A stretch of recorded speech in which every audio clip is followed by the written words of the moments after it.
I want to tell you what I learned as a trader myself. And so share some of my experiences around this. How many of you have more than 5 years of trading experience? Wow, that's a lot. Okay. So for you, much of this will kind of be revision.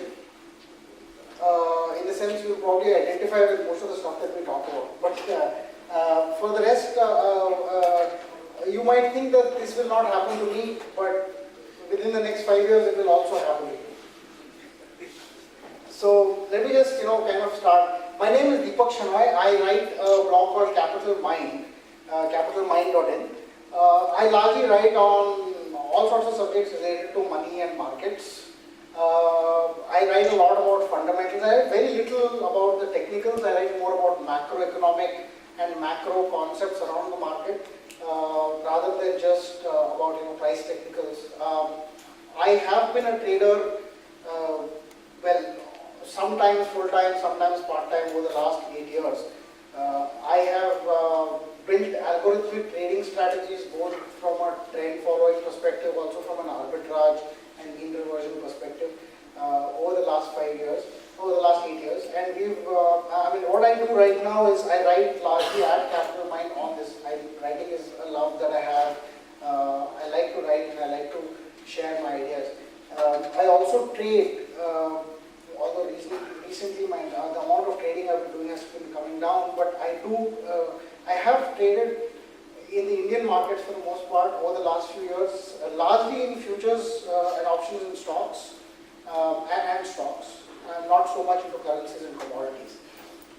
But some of the concepts that I'll talk about now are approximately the same. Now, feel free to interrupt, ask me questions, and I'll just go one slide at a time. There are 10 different things that I'm going to talk about. I really didn't have the time to do those fancy animation things, so everything comes. So, the first lesson, this took me a little while to learn, and I suppose most of you already know it, is the price matters more than anything else. And while, sometimes it feels like banks should go down, why is Bank Nifty going up? All my analysis says banks is going down. I'm seeing RBI status, some statements of interest rate going up, and they are trying to squeeze liquidity, and all these things I analyze. But when the Bank Nifty is going up,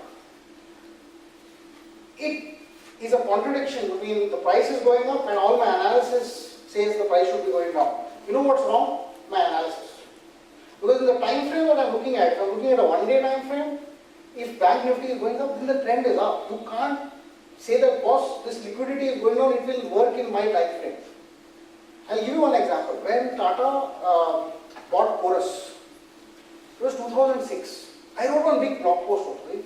There was a story, I did the analysis, I said future value, this, that, everything I said it is not worth it. It is a very bad thing. This will happen, this is the steel cycle, the stock will go down because the Chorus debt is so much, they are adding so much more equity, they are going to dilute everybody else. The stock is going to come down. This is 2006. Price was 600 rupees. You know what I did? Because I thought I did all this analysis, right? I have to do something. I bought a put. I bought some puts on Tata Steel. Tata Steel went to 616 days. Okay, the thing was, after that I got out of the trade and then I wrote another blog post because I like to write. I wrote a blog post about how is it stupid because my analysis will work out over 5 years. I take a put which lasts 1 month. It is insane, and sometimes you just can't hold your position forever fighting the price. If I had continued to hold that put from then to now, Tata Steel has gone up 30%, what, 25% in the last 3 days? It is still 270, 280, 250. From 600 to 250 I would have made. Okay, but the put is not the right instrument. And I had to hold, I saw it go to 800 or something and then come back. Right? So, the price in your time frame, it completely changes your perspective when you start thinking of your analysis and your time frame. What will happen also is that markets will react very weird. Ranbaxy announces 140 crore loss. Stock is up 28%.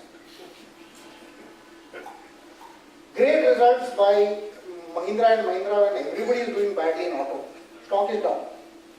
This is last, what, 1 week.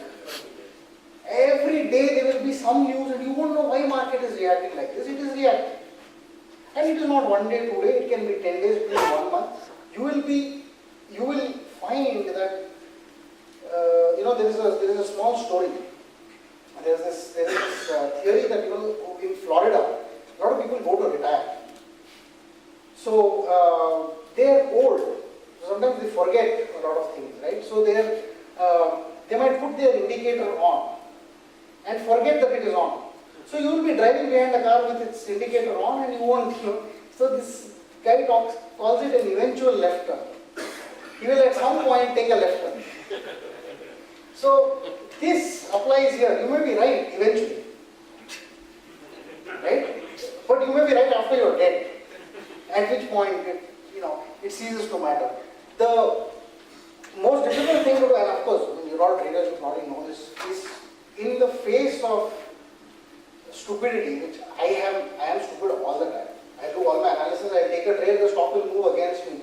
The only thing I have learned is, when you make a trade, make a stop trade, put a stop loss, and blindly respect that stop loss. There is no thinking why. It is like you shoot first, you ask questions later. You sell first, or you cover first, you ask questions later. It is not a decision that you should kind of leave to the market. The worst thing that I have ever done was to take off my stop loss and move it down. Saying, yeah, it has come so close, I think it will bounce from here. It will never bounce from there. Okay, it will bounce once or twice. It will bounce, when you actually take your stop loss. It will bounce from there and then you will say, ki, kuch karna hai. And you will change your system. So I think you should experiment. You will experiment with multiple things. You will say, okay, instead of 10% stop loss, I'll take 15% stop loss.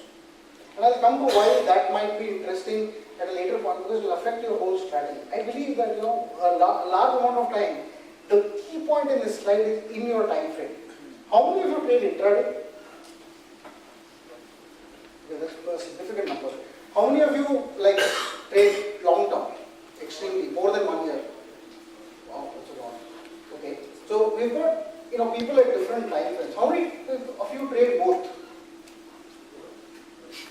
And tell me honestly, how many of your intraday positions have become long term positions? So it has happened to me. I still hold some. I think I hold some 1 or 2 shares. Sorry, I didn't hear that. I said long term by force, not by choice. Long term by force, not by choice. That's a great example. It usually, one of the things that comes back to is if you look at this, I had written this down in a small set of notes. So whenever I don't take my stop loss, I try to look at it and say that, okay, I have to respect the stop loss and I have to not fight the price. It's important because otherwise you change your time frame on a regular basis. And the counter also applies. If your strategy is to trade longer term, but you are getting a short term profit, you never had a profit target in place. Don't suddenly invent the profit target. You have to let your profits run. The money is made in the waiting, not in the trading. If your stock is moving according to what you want, then it's probably not wise to suddenly say, oh, I want to get out without any reason.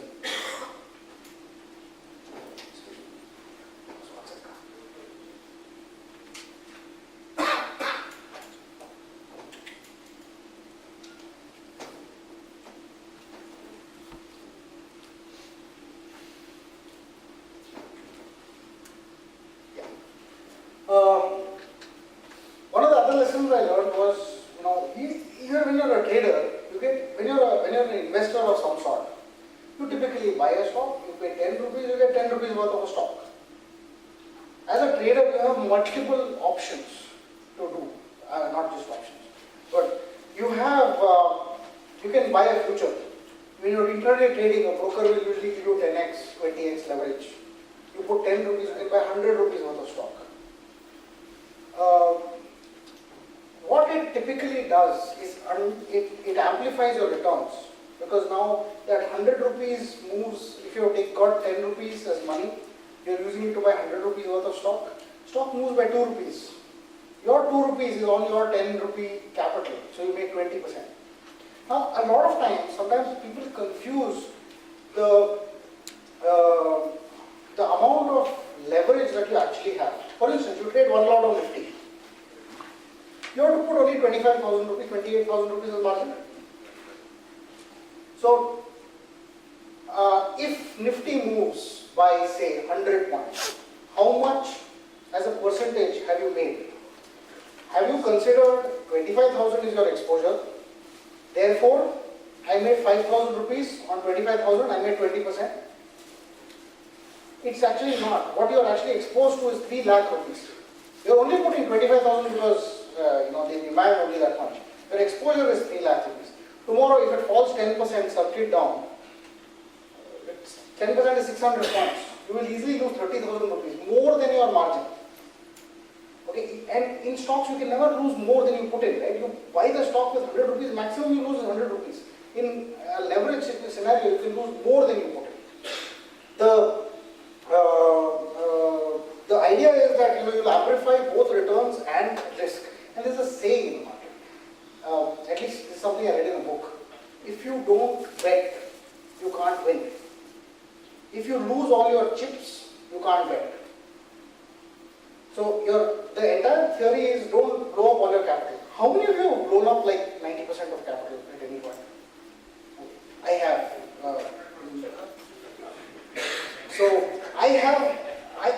I see Shiva's like still going. He's lost it twice, so even better. So the famous story is Jesse Livermore lost it 6 or 7 times and then got back every time and came back up to it.